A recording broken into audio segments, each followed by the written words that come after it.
سورہ حجرات کی ابتدائی آیتیں اللہ نے ارشاد فرمایا اے ایمان والو اللہ اور اس کے رسول سے آگے نہ بڑھو۔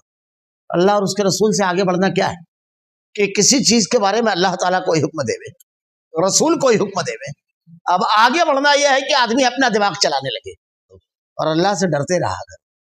اللہ سے ڈرنا ہے کیونکہ اگر ہم نے اپنی عقل لڑائی تو دو چیزیں، ایک تو اللہ کے حکم کو چھوڑا، اپنی نفسانی خواہشات پر عمل کیا، دوسرا اللہ کا حکم اس کے خلاف ہے تو اس کی نافرمانی کی، کیونکہ جب چھوڑ کر دوسرے حکم پر عمل کیا تو اللہ کے حکموں کی نافرمانی کی، تو اللہ کا ڈر نہیں ہے پھر آدمی کے اندر۔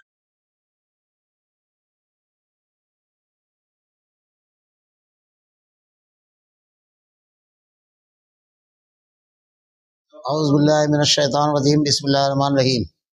یا ایھا الذین آمنوا لا تقدموا بین یدی اللہ ورسولہ واتقوا اللہ ان اللہ سمیع علیم۔ یا ایھا الذین آمنوا لا ترفعوا اصواتکم فوق صوت النبی ولا تجهروا له بالقول كجهر بعضکم لبعض ان تحبط اعمالکم وانتم لا تشعرون۔ ان الذین یغضون اصواتهم عند رسول اللہ اولئک الذین امتحن اللہ قلوبهم للتقوى لهم مغفرۃ واجر عظیم۔ ان الذین ینادونک من وراء الحجرات اکثرهم لا يعقلون ولو انهم صبروا حتى تخرج الیہم لکان خیرا لهم واللہ غفور رحیم۔ یا ایھا الذین آمنوا ان جاءکم فاسق بنبأ فتبینوا ان تصیبوا قوما بجہالۃ فتصبحوا علی ما فعلتم نادمین واعلموا ان فیکم رسول اللہ لو یطیعکم فی کثیر من الامر لعنتم ولکن اللہ حبب الیکم الایمان وزینہ فی قلوبکم وکرہ الیکم الکفر والفسوق والعصیان اولئک هم الراشدون فضلا من اللہ ونعمہ واللہ علیم حکیم۔ اے ایمان والو اللہ اور اس کے رسول سے آگے نہ بڑھو اور اللہ سے ڈرتے رہا کرو، یقیناً اللہ سننے والا جاننے والا ہے۔ اے ایمان والو اپنی آواز نبی کی آواز سے اوپر نہ کرو اور نہ اس سے اونچی آواز میں بات کرو، نہ ان سے اونچی آواز میں بات کرو جیسے آپس میں ایک دوسرے سے کرتے ہو، کہیں ایسا نہ ہو کہ تمہارے اعمال اکارت ہو جائیں اور تمہیں خبر بھی نہ ہو۔ بے شک جو لوگ رسول اللہ کے سامنے اپنی آوازیں پست رکھتے ہیں یہی وہ لوگ ہیں جن کے دلوں میں اللہ نے پرہیزگاری کے لیے جانچ لیا، ان کے لیے مغفرت اور بڑا ثواب ہے۔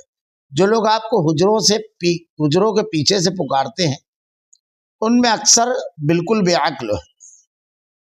اگر یہ لوگ یہاں تک صبر کرتے کہ آپ خود ان کے پاس آ جاتے تو یہی ان کے لیے بہتر ہوتا، اور اللہ غفور رحیم ہے۔ اے مسلمانوں اگر تمہیں کوئی فاسق خبر دے تو تم اس کی اچھی طرح تحقیق کر لیا کرو، ایسا نہ ہو کہ نادانی میں کسی قوم کو ایذا پہنچا دو پھر اپنے کیے پر پشیمانی اٹھاؤ۔ جان رکھو کہ تم میں اللہ کے رسول موجود ہیں، اگر بہت سے معاملات میں وہ تمہارا کہنا مان لیا کرے تو الٹے تم ہی مشکل میں پڑ جاؤ، لیکن اللہ نے ایمان کو تمہارا محبوب بنا دیا اور اسے تمہارے دلوں میں زینت دے رکھی، اور کفر گناہ نافرمانی کو تمہاری نگاہوں میں ناپسندیدہ بنا دیا، یہی لوگ راہ یافتہ ہیں اللہ کے احسان و انعام سے، اور اللہ داتا اور باحکمت ہے۔ یا ایھا الذین آمنوا لا تقدموا بین یدی اللہ ورسولہ واتقوا اللہ ان اللہ سمیع علیم۔ اے ایمان والو اللہ اور اس کے رسول سے آگے نہ بڑھو اور اللہ سے ڈرتے رہا کرو، یقیناً اللہ سننے والا اور جاننے والا ہے۔ یہ سورہ حجرات کی ابتدائی آیتیں۔ اس سورت کا پہلا جو لفظ ہے یا ایھا الذین آمنوا، علامہ ابن کثیر رحمۃ اللہ علیہ حضرت عبداللہ ابن عباس رضی اللہ تعالیٰ عنہ کے ایک قول نقل کرتے ہیں کہ کسی آیت کا پہلا جملہ جب یا ایھا الذین آمنوا سو تو اپنا کان اور دماغ دونوں لگا دو، کیونکہ کسی آیت کی ابتدا میں اگر یہ جملہ ہوگا تو اس آیت میں صرف دو چیزیں ہوگی، یا تو کسی چیز کے کرنے کا حکم ہو یا کسی چیز کی ممانعت، یعنی اس سے رک جاؤ، اور یہی دو چیزوں کا نام دین ہے کہ اللہ نے اور اس کے رسول نے جو کرنے کا حکم دیا اس پر عمل کیا جائے اور جس سے روکے اس سے رک جایا جائے۔ اب کان اور دماغ لگانا دونوں انتہائی توجہ کے ساتھ سننا، کیوں؟ اس لیے کہ اگر آپ قرآن کریم پڑھیں تو اللہ تعالیٰ نے الگ الگ انداز میں بندوں کا خطاب کیا ہے۔ کہیں اللہ تعالیٰ نے کہا یا ایھا الناس، اے لوگو، کہیں اللہ تعالیٰ نے کہا قل یا ایھا الکافرون، اے کافرو. کہیں اللہ تعالیٰ نے کہا قل یا اہل الکتاب، کہہ دیجئے اے اہل کتاب. الگ الگ انداز میں اللہ تعالیٰ نے کئی یہود اور نصارہ کے نام سے، وقالت الیہود والنصارہ نحن ابناء اللہ، الگ الگ انداز میں. آپ ایسے غور کریں کہ ایک بڑا مجمع بیٹھا ہے، اس مجمع کے اندر جب یہ بولا جائے گا اے لوگو یا ایھا الناس، تو سب مخاطب ہوں گے. لیکن اس پورے مجمع کے اندر ایک آدمی بیٹھا ہوا ہے عبداللہ نام کا، ایک آدمی. جب کہا جائے گا عبداللہ تو کون مخاطب ہے؟ وہی شخص جس کا نام عبداللہ ہے. اب اس کو متوجہ ہونا ہے، سب کو نہیں، یعنی سب سے الگ کر کے اس کو پکارا گیا ہے عبداللہ. تمام لوگ نہیں پکارے گئے ہیں عبداللہ. آپ بھی غور کیجیے، ہم بھی غور کریں، سب غور کریں کہ اللہ تعالیٰ نے کتنے لوگوں کو پیدا کیا. تو کہیں کہ لوگوں کو کہا یا ایھا الناس، اے لوگوں. کافر بھی ہیں، قل یا ایھا الکافرین، کافرون کہہ دیجیے اے کافرو. یہود اور نصارہ بھی ہیں، قل یا اہل الکتاب، اللہ تعالیٰ نے اہل کتاب کہا. کہیں یہودیوں کو اور نصارہ کو الگ الگ نام سے خطاب کیا. تو دنیا کے ان تمام انسانوں میں جب اللہ تعالیٰ نے بالکل الگ کر دیا یا ایھا الذین آمنو، تو کون متوجہ ہوگا؟ کون دماغ لگائے گا؟ کون کان لگائے گا؟ جو ایمان والا ہوگا. اور جو کان نہ لگائے اس کو خود اپنی خیر بنانا چاہیے کہ اللہ تعالیٰ تو اس کو کہہ رہا ہے یا ایھا الذین آمنو، اے ایمان والو. اب اگر وہ کان اور دماغ نہیں لگا رہا ہے تو وہ اپنے آپ کا کھانا کیا رکھ رہا ہے، اس کو یہ سوچنا چاہیے. اللہ تعالیٰ نے سب لوگوں سے الگ کر کے مخاطب کیا. اب اس میں یہی ہے، کسی چیز کے کرنے کا حکم یا کسی کی ممانعت، اللہ نے یہاں حکم دیا. اور شریعت میں، اسلام میں سارے سماجی اصول، مجلس کے اصول، حکومت کے اصول، زندگی گزارنے کے باریک باریک اصول اللہ نے تفصیل سے بیان کر دیے. اللہ نے ارشاد فرمایا اے ایمان والو، اللہ اور اس کے رسول سے آگے نہ بڑھو. اللہ اور اس کے رسول سے آگے بڑھنا کیا ہے؟ کہ کسی چیز کے بارے میں اللہ تعالیٰ کوئی حکم دے وے، رسول کوئی حکم دے وے، اب آگے بڑھنا یہ ہے کہ آدمی اپنا دماغ چلانے لگے. اگر ایسا ہو تو، اگر نہ کیے تو یہی آگے بڑھنا. جب اللہ کا حکم یا رسول کا حکم آگے، ساری چیزیں، کوئی وصیت آپ کو وقتی طور سے سمجھ میں آتی ہے حالانکہ وہ غلط رہتی ہے، کوئی اور چیز آپ اس پر کوئی جملہ کہتے ہیں، اللہ اور اس کے رسول سے آگے بڑھنا ہے. اللہ کا حکم اور رسول کا حکم آنے کے بعد اپنا دماغ، اپنی عقل، اپنے فائدے، اپنے نقصان، ان تمام چیزوں کو بالائے طاق رکھ دو. اے ایمان والو، اللہ اس کے رسول کے آگے نہ بڑھو اور اللہ سے ڈرتے رہا کرو.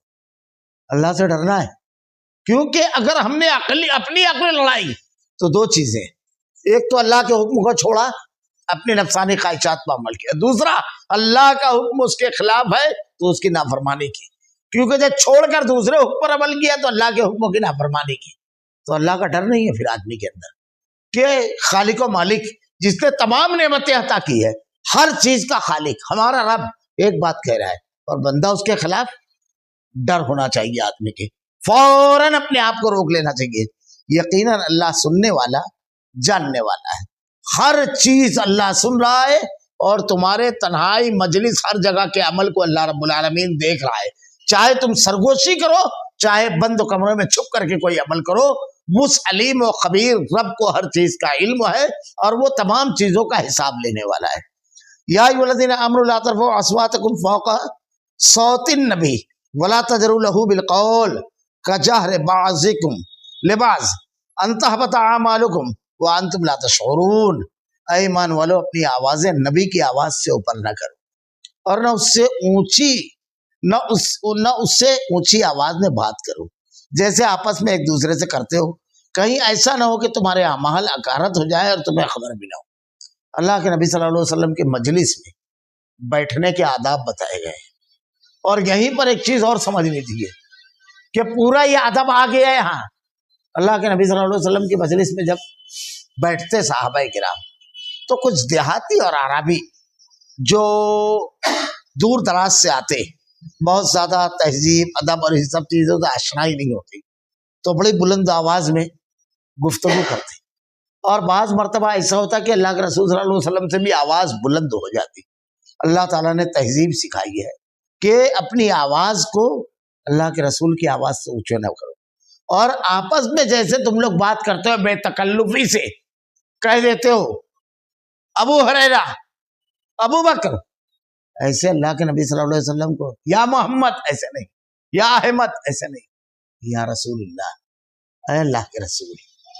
ان کے لقب کے ساتھ ادب اور احترام کے ساتھ. یہ بہت بڑی چیز ہے. آدمی اگر مجلس میں اپنے سے بڑوں سے ادب اور احترام سے بات کرتا ہے، اور کائنات کے امام کی بات ہے، جان سے زیادہ جن سے محبت ہے ان سے کیسے بات کرنا ہے. گفتگو کا ادب اور سلیقہ اگر آدمی کے اندر ہے، کہتے ہیں نا کہ آدمی بولنا 1.5-2 سال میں سیکھ جاتا ہے، 2 سال میں سیکھ جاتا ہے بولنا. لیکن کب بولنا، کہاں بولنا، کیسے بولنا، کتنا بولنا، اور کب خاموش رہنا، کبھی کبھی بڈھا ہو جاتا ہے، یہ نہیں سمجھتا ہے. لیکن اگر آپ قرآن و حدیث پڑھیں تو ہم کب کہاں کیسے بولیں، کب خاموش رہیں، یہ پورا شریعت ہے. وَلَا تَنَابَزُوا بِالْأَلْقَابِ، کسی کو برے لقب سے نہ پکارو، غیبت نہ کرو، چغلی نہ کرو، جھوٹ نہ بولو. لعنت اللہ علی الکاذبین، اللہ کی لعنت ہے جھوٹے پر. یا ایھا الذین آمنوا اتقوا اللہ وکونوا مع الصادقین، اللہ سچوں کے ساتھ ہے. یہاں نبی کی مجلس میں بیٹھنے والوں کو اللہ تعالیٰ ادب کا طریقہ سکھا رہا ہے. ایسا نہ ہو، کہیں ایسا نہ ہو کہ تمہارے اعمال اقارت ہو جائے اور تمہیں خبر بھی نہ ہو، کیونکہ یہ بہت بڑا گناہ ہے. نبی کی شان میں گستاخی، نبی کے سامنے بے ادبی، اعمال غارت ہو جائیں گے اس سے. ان الذین یغضون اصواتهم عند رسول اللہ اولئک الذین امتحن اللہ قلوبهم للتقوی لهم مغفرۃ واجر عظیم. بے شک کہتے ہیں کہ صحابہ کرام کے اوپر کے سامنے جب یہ آیت نازل ہوئی تو اللہ کے نبی صلی اللہ علیہ وسلم کے سامنے جلدی آواز نہیں نکالتے تھے، بلکہ وہ کہتے تھے کہ اگر کوئی آ کر کے اللہ کے رسول سے کوئی سوال کرتا تو ہم کو خوشی ہوتی تھی، اور اتنی نیچی آواز میں بات کرتے تھے کہ کان لگا کر سننا پڑتا تھا. ادب اور احترام یہ تھا. اللہ ارشاد فرما رہا ہے آگے، بے شک جو لوگ رسول اللہ کے سامنے اپنی آوازیں پست رکھتے ہیں یہی وہ لوگ ہیں جن کے دلوں کو اللہ نے پرہیزگاری کے لیے جانچ لیا، ان کے لیے مغفرت اور بڑا ثواب ہے. یہ صحابہ کرام کی صفت بتائی جا رہی ہے کہ انہوں نے اپنی آوازوں کو جب اتنا پست کیا تو اللہ تعالیٰ کہتا ہے جن کے دلوں میں اللہ نے جن کے دلوں کو اللہ تعالیٰ نے پرہیزگاری کے لیے جانچ لیا، یعنی پہچان لیے گئے. اب صحابہ کرام کو دنیا میں کسی اور سرٹیفکیٹ کی ضرورت نہیں ہے. جیسے آج کل کچھ رافضیت کی پروردہ ذہنیت کے حاملین اور رافضیوں کے ہمدرد ہو، بعض صحابہ کرام کے بارے میں برا بھلا کہتے ہیں، ان کے اوپر برا بھلا تبصرہ کرتے ہیں. یہ سب کی ضرورت نہیں ہے. اللہ نے ان کو سرٹیفکیٹ دے دیا. اللہ کہتا ہے یہی وہ لوگ ہیں جن کے دلوں کو اللہ نے پرہیزگاری کے لیے جانچ لیا، پہچان لیا. اور جب اللہ نے پہچان لیا تو اللہ نے سرٹیفکیٹ دیا، رضی اللہ عنہم ورضوا، اللہ ان سے راضی، وہ اللہ سے راضی. کبھی صحابہ کرام کے بارے میں ایک لفظ اپنی زبان سے نہیں نکالنا چاہیے. اللہ تعالیٰ ارشاد فرماتا ہے ان کے لیے مغفرت اور بڑا ثواب ہے. جانچنے کے بعد اللہ تعالیٰ نے انعام کا بھی اعلان کیا کہ ان کی مغفرت اور ان کا بڑا ثواب ہے. اور آپ جو گناہوں میں ڈوبے ہوئے ہو، صحابہ کرام کی گالیاں دینے والوں کی زبانیں استعمال کرتے ہو، آپ کا کیا انجام ہوگا؟ آپ کس جگہ رہو گے؟ اللہ نے تو ان کے بارے میں اعلان کر دیا صحابہ کرام کے بارے میں. اس لیے کسی بھی آدمی کو، کسی صحابی کو برا بھلا کہتے ہوئے دیکھو، کسی آدمی کو سمجھ لو کہ یہ بدترین شخص ہے. بعض مرتبہ لوگ یہ کہتے ہیں کہ حضرت امیر معاویہ رضی اللہ تعالیٰ عنہ کے بارے میں کہ حضرت علی رضی اللہ تعالیٰ عنہ کے بارے میں انہوں نے ایسا کہا، ایسا کہنے کی اجازت دی. یہ ان دونوں کا معاملہ آپس کا تھا. لیکن آپ حضرت امیر معاویہ رضی اللہ تعالیٰ عنہ کے بارے میں اگر کچھ کہتے ہو تو یہ چیز آپ کے اپنے عمل کو غلط کر دینے والی ہے، کیونکہ اللہ تعالیٰ نے ان لوگوں کے بارے میں تو ارشاد فرما دیا سب جانتے ہوئے بھی کہ اللہ نے مغفرت کر دی اور ان کے لیے بہت بڑے ثواب کا اعلان کیا. اب اگر کوئی شخص یہ کرتا ہے گستاخی، یہ کرتا ہے رافضیوں کے پروپیگنڈے میں آ کر کے، تو اپنے اعمال اور اپنی نیکیوں کو ضائع کرتا ہے. ان الذین ینادونک من وراء الحجرات اکثرهم لا یعقلون. جو لوگ، اچھا بڑی عجیب بات ہے، حضرت امیر معاویہ رضی اللہ تعالیٰ عنہ کو جو لوگ کہتے ہیں رافضی پروپیگنڈے سے متاثر ہو کر کے، اور رافضیوں کو شیعوں کو نہیں کہتے، جو تمام صحابہ کو نعوذ باللہ مرتد، کافر اور بے دین کہتے ہیں، ان کے بارے میں ان کا رویہ نرم ہوتا ہے. جیسے مثلاً مولانا مودودی ہیں اور اصغر علی مرزا محمد علی انجینئر ہے، ڈاکٹر اسرار وغیرہ ہے. لوگ ان کے بارے میں سمجھتے ہیں کہ یہ بہت اچھے ہیں. جو صحابہ کو گالیاں دینے والے، ان کو فاسق فاجر کہنے والے، ان کو جہنمی کہنے والوں کو نرم و گوشہ اختیار کرے، تو آپ کو صحابی کی دوستی نہیں ہے، حضرت امیر معاویہ کی دشمنی ہے. اگر صحابی کی دوستی ہوتی تو ایک صحابی کو بولنے پر جب آپ کو اتنا برا لگا تو تمام صحابہ کو بولنے والوں کے بارے میں آپ کی رائے اور آپ کا عقیدہ اور آپ کا منہج کیا ہونا چاہیے، اس کا مطلب آپ کا عقیدہ اور منہج درست ہویں گے. اولئک الذین ینادونک من وراء الحجرات اکثرهم لا یعقلون. جو لوگ آپ کے حجروں کے پیچھے سے پکارتے ہیں ان میں اکثر لوگ بالکل بے عقل ہیں. یہ قبیلہ بنو تمیم کے جو لوگ تھے، دیہاتی اور عربی، وہ ایک روز مدینہ تشریف لائے. جب وہ لوگ آئے تو اللہ کے نبی صلی اللہ علیہ وسلم کے قیلولے کا وقت تھا، ظہر کی نماز کے بعد وہ لوگ تشریف لائے، قیلولے کا وقت تھا. تو بڑی بلند آواز میں حجرے کے پیچھے سے پکارنا شروع کر دیا، یا محمد، اے رسول، تیز میں بڑی بلند آواز. اللہ تعالیٰ نے اس سے منع فرمایا کہ ایسے لوگ بے عقل. پہلی چیز تو یہ کہ ایک حدیث ہے مسند احمد مسلم وغیرہ میں کہ اللہ کے نبی صلی اللہ علیہ وسلم کو جب ہجرت کا حکم دیا گیا تو اللہ کے رسول صلی اللہ علیہ وسلم حضرت ابوبکر صدیق رضی اللہ تعالیٰ عنہ کے گھر تشریف لے گئے. جب آپ گھر تشریف لے گئے تو اماں عائشہ کہتی ہیں کہ میں اپنا گھر میں کھیل رہی تھی، بہت کم عمر تھی آپ کی، 6 سال. تو اماں عائشہ کہتی ہیں 6-7 سال کی کہ اللہ کے نبی صلی اللہ علیہ وسلم جب تشریف لائے تو آپ سے پہلے آپ کا سایہ آیا. آدمی سے آگے اس کا سایہ چلتا ہے. ہمارے یہاں قوالوں نے کہہ دیا کہ آپ کا سایہ ہی نہیں، آپ سے پہلے آپ کا سایہ آیا. اس کے بعد حضرت ابوبکر صدیق رضی اللہ تعالیٰ عنہ جب فوراً باہر تشریف لائے، اللہ کے نبی صلی اللہ علیہ وسلم کو اندر لے گئے تو آپ کا پہلا جملہ تھا، یہ تربیت تھی اللہ کے رسول کی کہ اللہ کے نبی آپ اس وقت تشریف لائے ہیں، یہ لوگوں سے ملاقات کا وقت نہیں ہے، دوپہر کا وقت ہے، ملاقات کا وقت نہیں ہوتا ہے. یہ قرآن دوسری جگہ بھی پڑھیں تو اللہ تعالیٰ نے جو 18ویں پارے کے اندر لوگوں کے گھروں کے جو آداب بیان کیے تو اس میں یہ بیان کیا ہے کہ اپنی والدہ اور والد کے کمرے میں رات کے وقت اور خاص طور سے دوپہر کے وقت جب وہ آرام کر رہے ہوں، بنا اجازت اور بنا آواز دیے نہ داخل ہو جاؤ. اس لیے کہ ایسا نہ ہو کہ تم جب داخل ہو تو وہ ایسی حالت میں ہو جو تمہارے لیے شرمندگی کا باعث بن جائے، ان کے لیے بھی. کیونکہ کسی بھی حالت میں روم میں زوجین رہتے ہیں، میاں بیوی، تو کبھی بھی کسی کے روم میں داخل ہونے سے پہلے آواز لگا دینا، سلام کر دینا، اس کے بعد یہ سب آداب گزر چکے ہیں. سورہ نور کے اندر بڑی لمبی بحث ہے اس میں، کھانے کے آداب اور یہ تمام کے تمام. تو یہاں کہا گیا کہ آپ اللہ کے نبی سے جب پوچھا تو اللہ کے رسول صلی اللہ علیہ وسلم نے حضرت ابوبکر کو بتایا ہاں بڑی اہم بات تھی، کوئی بہت زیادہ اہم بات ہو تو اس وقت جانا چاہیے. کہا کہ اللہ رب العالمین نے ہجرت کی اجازت دے دی ہے، آج رات میں ہجرت کے لیے نکلنا ہے. یہ اگر یہ لوگ بے عقلی کا مظاہرہ کیے، جب اللہ کے رسول صلی اللہ علیہ وسلم حجرے کے اندر تشریف لے گئے ہیں، آپ ہر نماز کے لیے باہر تشریف لاتے تھے، آپ ہی نماز کی امامت کرتے تھے، کچھ دیر اللہ کے نبی کا انتظار کر لیتے. یہ تو سمجھ لیجیے کہ آفیشیل ٹائم جس کو کہا جاتا ہے. ایک مومن اگر کسی مسجد میں مستقل نماز پڑھتا ہے اور وہیں اس کا مکان ہے تو بالکل یقینی رہتا ہے کہ وہ نماز میں ملاقات کر لے. تو نہ آپ کو اتنی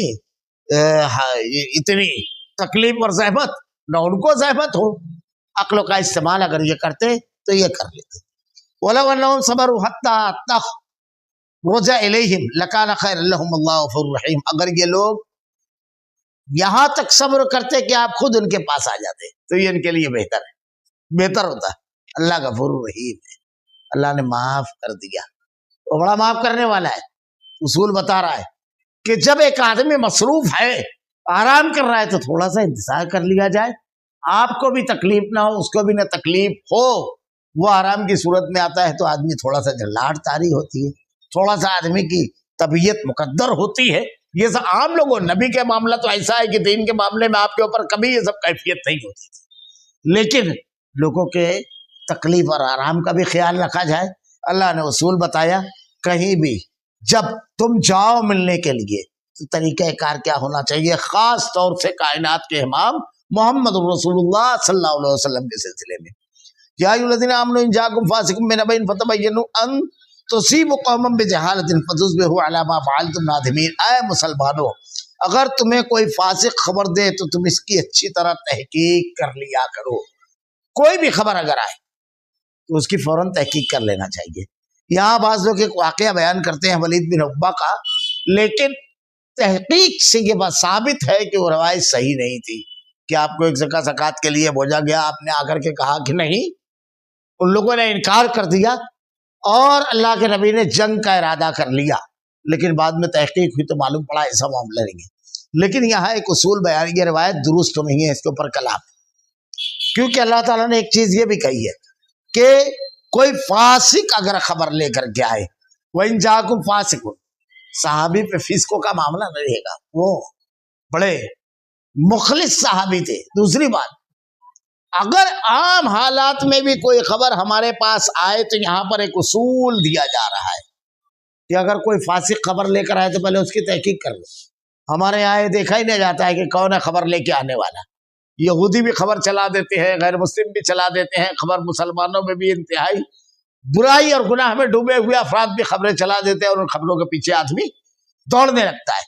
اللہ تعالیٰ نے دوسری جگہ بھی خبروں کے بارے میں بڑا زبردست اصول دیا ہے، اگر اس کے اوپر عمل کریں تو ہمارے یہاں یہ جو واٹس ایپ فیس بک پر کے غلط سلط الٹی سیدھے خبریں چلتی ہے، لوگ اس کو مان لیتے ہیں، پھر بڑے دنوں کے بعد اس کی تردید آتی ہے، خاص طور سے عرب ممالک کے بارے میں تو آئے دن مسلمانوں میں ایسی خبریں عام کی جاتی ہے جس سے ایمان اور اسلام پر جمے ہوئے قرآن و حدیث پر عمل کرنے والے اور دین کے بڑے خادم اور قرآن و حدیث جہاں پر بطور قانون نافذ ہے، ان لوگوں کے بارے میں مسلمانوں کی تصویر، مسلمانوں کے دل میں نفرت پیدا ہوتی ہے۔ یہ انتہائی بدترین چیز ہے۔ اہل ایمان کے بارے میں محبت ہونا چاہیے تو نفرت پیدا ہوتی ہے، اور یہ جھوٹی خبر عام طور سے اخوانی اور خاص طور سے مودودی جماعت کے افراد جو ہے، ایک خبر اگر مل جائے تو اس کو عام کر دیتے ہیں۔ اب ایسے دیکھیے ایران کے اندر احواز کے علاقے میں سنیوں کا قتل عام کیا گیا، بڑی آسانی کے ساتھ پھانسی دی جاتی ہے۔ اس علاقے میں آپ اپنے بچوں کا نام ابو بکر عمر نہیں رکھ سکتے، پورے تہران کے اندر ایک بھی سنی مسجد نہیں ہے۔ لیکن کبھی آپ نے سنا یہ پروپیگنڈا؟ عرب کے اندر کسی عالم کو اگر کسی جرم کی بنیاد پر جب وہ بدامنی پھیلانے کی کوشش کرتا ہے کوئی سزا بھی دی جاتی ہے تو ایسا شور و گوگا کیا جاتا ہے کہ وہاں ظلم عام ہے۔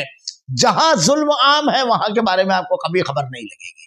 یہی چیز ہے، اللہ تعالیٰ کہتا ہے وَإِن جَاءَكُمْ فَاسِقٌ بِنَبَإٍ فَتَبَيَّنُوا، جب کوئی فاسق خبر لے کر آئے تو اس کی تحقیق کر لیا کرو۔ اللہ تعالیٰ نے 5ویں پارے کے اندر بڑی تفصیل کے ساتھ ارشاد فرمایا ہے وَإِذَا جَاءَهُمْ أَمْرٌ مِّنَ الْأَمْنِ أَوِ الْخَوْفِ أَذَاعُوا بِهِ وَلَوْ رَدُّوهُ إِلَى الرَّسُولِ وَإِلَى أُولِي الْأَمْرِ مِنكُمْ لَعَلِمَهُ الَّذِينَ يَسْتَنبِطُونَهُ، تمہارے پاس جب کوئی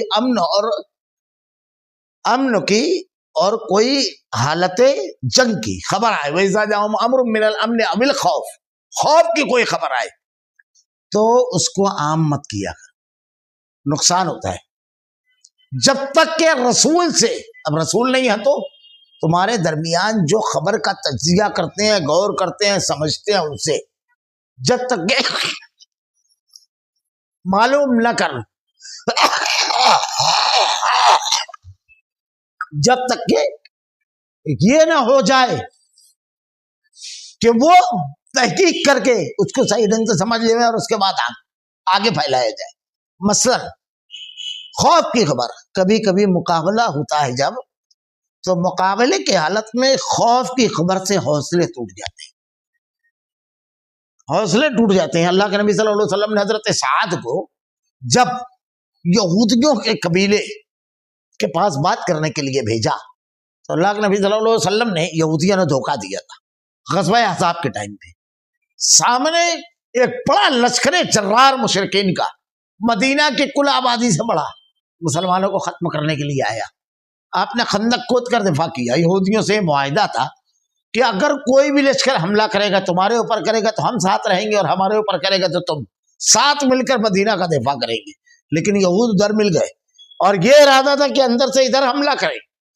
اللہ کے نبی نے خبر لینے کے لیے بھیجا تو حضرت سعد سے ارشاد فرمایا کہ سعد، اگر یہ خبر درست ہو کہ ان لوگوں نے دھوکہ دے دیا ہے تو حوصلے ٹوٹ جائیں گے، ہاتھ پیر ڈھیلے ہو جاتے ہیں بعض مرتبہ آدمی کے.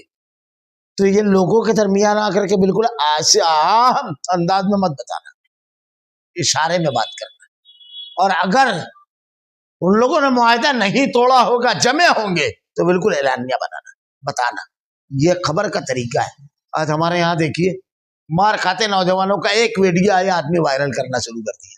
اس سے بزدلی آتی ہے، اس سے کمزوری آتی ہے. کوئی چیز سے کوئی گناہ سرزد ہوا، ہم نے وہ وائرل کر دیا. اس سے سماج اور معاشرے کے اندر عزت نیلام ہوتی ہے، اس سے سماج اور معاشرے میں برائی عام ہوتی ہے. ہم نے بتایا کتنے تہجد دار نوجوان ہیں ہمارے معاشرے کے اندر، ادھر ادھر پیسہ خرچ کرنے والے، اڑانے والوں کے بارے میں ہم تو داستان بڑی تفصیل سے بتاتے ہیں، لیکن اللہ کی راہ میں دینے والوں کے بارے میں ہم بیان کرتے ہیں. کس جذبے کو ہم پروان چڑھا رہے ہیں؟ مسلمانوں کو بدنام کرنے، مسلمانوں کو برا بھلا، مسلمانوں کی پوری قوم کو مجرم کے کٹہرے میں کھڑا کرنے والی خبریں بہت آسانی کے ساتھ ہمارے یہاں پھیلائی جاتی ہے. میں ایک چھوٹا سا واقعہ بتاؤں کہ ایک مرتبہ آپ لوگوں نے بھی دیکھا ہوگا، واٹس ایپ پر ایک تصویر آئی، ایک مسجد کی تصویر تھی اور ایک بدھ عبادت خانے کی. باہر کا علاقہ تھا جہاں چپل اتارے جاتے ہیں. تو بدھ عبادت خانے کی جو تصویر تھی تو چپلیں ایسے رکھی ہوئی تھی جیسے بیچنے کے لیے کیسے بازو بازو میں ریک میں رکھی جاتی ہے ویسے. اور مسجد کے معاملے میں ہمیں اور آپ کو بتانے کی ضرورت نہیں، ہم خود مسلمان ہیں کہ آدمی جہاں چاہے اتار کر کے چلا جاتا ہے. یہ دونوں تصویر تھی. آج جب آئی تو بہرحال میں احتیاط کرتا ہوں واٹس ایپ پہ کچھ لکھنے سے، تو عام چل رہی تھی مختلف گروپوں میں. لیکن ایک بامبے کے صحافی دانشور بڑے آدمی نے جب اس کو دیا تو مجھ کو بڑا دکھ ہوا. میں نے ان کو فون کیا، فون کر کے میں نے کہا آپ نے یہ تصویر واٹس ایپ پر ڈالی ہے مختلف گروپوں میں؟ بولے، کہنے لگے ہاں دیکھو تہذیب اور تمدن. میں نے کہا بڑی حیرت آپ کے پر، آپ کی عقل پر. آپ نے چپلوں کو تو دیکھا لیکن اندر ذرا سا عبادت خانے میں تو جا کر دیکھ لیتے، جہاں محمود و ایاز آزو بازو میں کھڑے ہیں اور ان کے عبادت خانے میں دولت مندوں کی الگ لائن ہے، غریبوں کی الگ لائن ہے، پنڈتوں کی الگ لائن ہے، جاہلوں کی الگ لائن ہے. یہ تفریق ہے وہاں پر. یہاں کیا ہے؟ تمہارے اسوا مردہ چپل ہے، ہمارا اسوا زندہ انسان ہے. یہ ہمارے دین ہے کہ اللہ تعالیٰ نے کہا ایک ہی سب میں کھڑے ہو گئے محمود و ایاز، نہ کوئی بندہ رہا نہ کوئی بندہ نواز. علامہ اقبال نے کہا اسی کو ایک سب میں کھڑا ہو جاتا ہے، مزدور بھی اور کمپنی کا مالک بھی اسی کے بازو میں کھڑا ہو جاتا ہے. یہ ایک انتہائی ٹوٹا پھوٹا شخص ہو جس کے پاس مالی اعتبار سے کوئی قوت نہ ہو لیکن سب سے زیادہ قرآن کا جاننے والا ہے، تو سبوں کو چیرتا ہوا آگے جاتا ہے اور امامت کے منصب پر کھڑا ہو جاتا ہے. اور اس کے پیچھے کروڑوں اربوں کا مالک ہو لیکن اگر قرآن اور حدیث نہیں جانتا، علم نہیں ہے، تو اس کے پیچھے سب بستا، اس کے اللہ اکبر پر جھکتا ہے، اس کے اللہ اکبر پہنے پر اٹھتا ہے، اس کی اقتدا کرتا ہے. تو آپ مردہ چپلوں کو تو بتا دیے، ذرا زندہ انسانوں کو بھی داستان بنانا تھا. وہ مجھ سے کہنے لگے حافظ صاحب بہت بڑی غلطی ہوئی. میں نے کہا کیا کیا جائے؟ قوم کس انداز میں سوچ رہی ہے؟ کوئی خبر پھیلانے سے پہلے کون ڈال رہا ہے؟ آپ کو احساس کمتری میں مبتلا کرنے کے لیے یہ سب ڈالا جاتا ہے. دیکھو ان کا یہ، ہمارا یہ. آپ نے کرونا کے ٹائم پہ سنا ہوگا کس قوم کے نوجوان تھے جب لوگ اپنی ماں اور باپ کی لاشیں چھوڑ کر بھاگ رہے تھے، تو کون تھا جو ان کا انتم سنسکار کر رہا تھا؟ وہ صحیح غلط کی بحث ابھی نہیں کرتا. کون تھا جو اپنے آگے کی پلیٹیں اٹھا کر کے راستے کے مسافر بھوکے مسافروں کو کھلا رہا تھا؟ آپ نے اسے بیان کیا. کس قوم کے وہ جوان رانا تھے؟ کون تھے وہ؟ اللہ تعالیٰ کا آیت ہے وَإِن جَاءَكُمْ فَاسِقٌ بِنَبَإٍ. اب کسی قوم کے بھی بارے میں ایسے الٹی سیدھی خبر آ جاتی ہے، تحقیق نہیں کرتے. بس بولنا شروع کر دیتے ہیں، اور بولنا جب شروع کر دیتے ہیں تو کیا ہوتا ہے؟ ایسا نہ ہو کہ نادانی میں کسی قوم کو ایذا پہنچا دو، پھر اپنے کیے پر پشیمان ہو جاؤ، شرمندہ ہو، بغیر تحقیق کے اگر کوئی قدم اٹھا لو گے، پتہ چلا بعد میں یہ خبر غلط تھی تو تمہیں کو شرمندگی اٹھانا پڑے گی۔ وَاعْلَمُوا أَنَّ فِيكُمْ رَسُولَ اللَّهِ لَا يُطِيعُكُمْ فِي كَثِيرٍ مِّنَ الْأَمْرِ لَعَنِتُّمْ وَلَٰكِنَّ اللَّهَ حَبَّبَ إِلَيْكُمُ الْإِيمَانَ وَزَيَّنَهُ فِي قُلُوبِكُمْ وَكَرَّهَ إِلَيْكُمُ الْكُفْرَ وَالْفُسُوقَ وَالْعِصْيَانَ أُولَٰئِكَ هُمُ الرَّاشِدُونَ۔ جان رکھو تم میں اللہ کے رسول موجود ہیں، اللہ کے رسول موجود ہیں، یہ اس دور میں کہا جا رہا ہے، ابھی ہمارے یہاں تعلیمات موجود ہے۔ اگر بہت سے معاملات میں وہ تمہارا کہنا مان لیا کرے، رسول رہبر اور رہنما، عام آدمی کی بات نہیں ہو رہی ہے یہاں پر، تم ہی مشکل میں پڑ جاؤ گے۔ یعنی رسول اگر تمہاری بات ماننے میں تو مشکل میں پڑ جاؤ گے، اب رسول کی بجائے کسی اور کی بات اگر ہم مانیں تو مشکل میں پڑیں گے یا نہیں؟ بالکل اللہ تعالیٰ مشکل سے بچنے کا ڈھنگ بتا رہا ہے اسے تمہارے لیکن اللہ نے ایمان کو تمہارا محبوب بنا دیا۔ صحابہ کی فضیلت، ایمان، اللہ کے نبی کی بات آتی تھی، آمنا صدقنا، فوراً مان لینا، یہ ایمان ہے۔ ایمان کے معنی ہوتا ہے ماننا۔ اللہ تعالیٰ کہہ رہا ہے یہ اہل ایمان مومنین کی پہچان ہے۔ اگر تمہارے دلوں میں اللہ نے تمہارا ایمان تمہارا محبوب بنا دیا اور اسے تمہارے دلوں نے زینت دے رکھی ہے، یعنی تمہارے دلوں میں زینت ہے ایمان کی وجہ سے، کفر، گناہ اور نافرمانی کو تمہاری نگاہوں میں ناپسندیدہ بنا دیا، یہی لوگ راہ رافتہ یا راہ یافتہ، ہدایت یافتہ ہے، جو اللہ اور اس کے رسول کی تعلیمات کو دیکھ کر فوراً مان جاتے ہیں، اور اس کی مخالفت یعنی کفر اور نافرمانی ان کے نزدیک بدترین چیز ہے۔ اللہ تعالیٰ ہدایت یافتہ کامیاب لوگوں کا تذکرہ کر رہا ہے۔ آدمی کو بہت زیادہ اپنا تبصرہ کرنا، بڑی بڑی ہانکنے کی ضرورت نہیں، اللہ تعالیٰ نے خود یہاں معیار بنا دیا، بتا دیا، اسی معیار پر اپنے آپ کو پورا کرے۔ فضلا من اللہ و نعمہ واللہ علیم الحکیم، اللہ کے احسان و انعام سے یہ چیز اللہ تعالیٰ جس کو دیتا ہے، ہدایت، نیکیوں سے محبت، رسول کی فرما برداری، قرآن پر عمل، اور کفر اور اللہ اور اس کے رسول کی نافرمانی سے نفرت اگر کسی کے اوپر ہوتی ہے تو یہ ہدایت یافتہ کے ساتھ ساتھ اللہ کے احسان و انعام سے سرفراز لوگ ہیں۔ اللہ دانا اور با حکمت ہے، اللہ تعالیٰ دانا ہے، اب کسی کی دانائی آپ کو دیکھنا نہیں ہے، بڑی حکمت کے پورے احکامات ہیں، صرف اس کے اوپر عمل کرنا ہے۔